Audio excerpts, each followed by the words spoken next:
Chúng ta số con đọc này ở con trai sự xung đột này mày tới hai bây giờ mình รียน unit 9 line line 2ហើយថ្ងៃនេះអ្នកគ្រូលើកយកនៅក្នុង lesson 2 grammar ដែលនិយាយអំពី have don't have ឬក៏ do not have ចាអញ្ចឹង have យើងបកថាមាន don't have យើងបកថាមិនមានឬក៏ do not have យើងបកថាមិនមានដូចគ្នានេះគឺជាទម្រង់បែបខ្លីហើយនេះគឺជាទម្រង់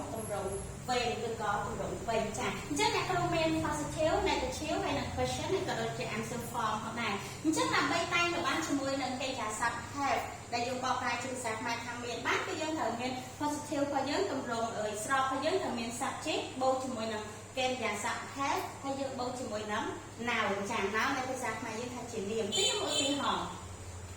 I have two sandwiches ចា I have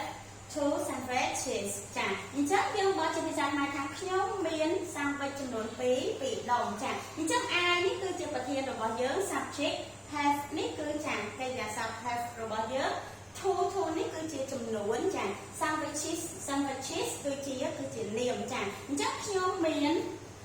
sandwich នេះចំនួន2ដុំចាដោយសារតែ sandwich យើង2ដុំ sandwich យើងចាប់ពី2ឡើងទៅអញ្ចឹងយើងប្រើគ្រូពេញកន្លែងនេះគឺ sandwich យើងកន្លែងនេះគឺយើង add es ចានាមដែលបញ្ចប់ដោយ ch បែបនេះគឺយើង add es ដែលនាមដែលរាប់ពី2ឡើងទៅ negative form យើងមាន subject បូកជាមួយនឹង don't have ចាអញ្ចឹងបងអូនសរសេរពាក្យដាក់សំដៅបងអូនសរសេរថា don't have ក៏បានឬក៏បងអូនសរសេរថា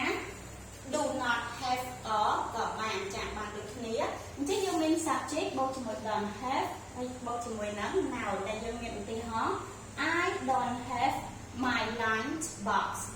I don't have my lunch box ចាអញ្ចឹងបកជាភាសាខ្មែរថាខ្ញុំមិនមានប្រអប់បាយនោះទេចាខ្ញុំមិនមានប្រអប់បាយរបស់ខ្ញុំនោះ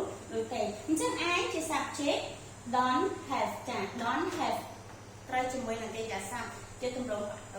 បដិសេធរបស់យើងជាទម្រង់ប្រយោគបដិសេធរបស់យើង don't have បូកជាមួយនឹង lunch box អញ្ចឹង lunch box គឺជា noun ចា my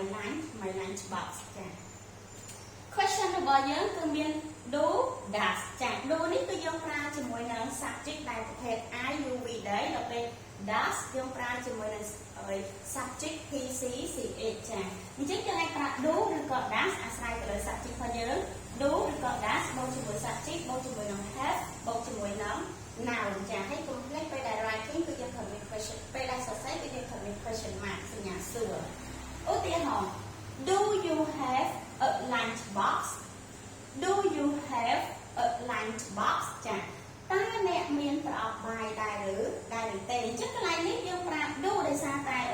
subject របស់យើងកន្លែងនេះគឺ you ចាអញ្ចឹង you we ដែរគឺយើងប្រើជាមួយនឹងកិច្ចការសព្ទ do ដើម្បីបង្កើតសំណួរ do you have a lunch box តើអ្នកមានប្រអប់បាយដែរឬទេទី2យើងប្រើ does ដោយសារតែយើងមាន subject does she have a lunch box does she have a lunch box ចាយើងบอกថាតើនាងមានប្រអប់បាយដែរឬទេចាដល់ពេល answer បើសិនជាយើងឆ្លើយមក yes I do ចាយើងអ្នកគ្រូធ្លាប់អានប្រាប់អីគឺយើងមាន yes subject បូកជាមួយនឹង do បើសិនជាយើងប្រើប្រយោគ do គឺយើងឆ្លើយ do ចាប្រយោគសំណួរ do អញ្ចឹងបើសិនជាយើង I you we they ទេគឺយើងឆ្លើយ yes I do តែបើសិនជាយើងប្រើជាមួយនឹង he she it គឺយើងឆ្លើយមក yes he does ឬក៏ yes she does ឬក៏ yes it does ចា